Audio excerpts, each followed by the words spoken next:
2008, I was diagnosed of having stage 2A breast cancer.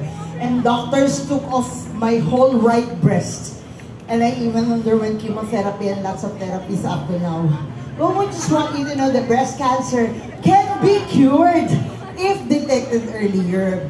So if you see something wrong about your breast and armpits, like hardening of the areola, retraction of the nipple, or any lumps, discoloration, or dimpling surrounding your breast and armpits, please go to your doctors.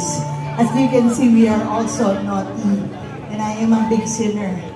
But hopefully those sins won't hinder if I'm gonna ask God now that nobody amongst you will be having breast cancer or any kind of cancer for the rest of all your lives, including all your loved ones. God, and blessedly, I'm on my 15 years of breast cancer survival.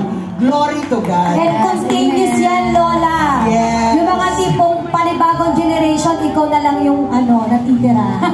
Kasama mo ni mga dinosaur.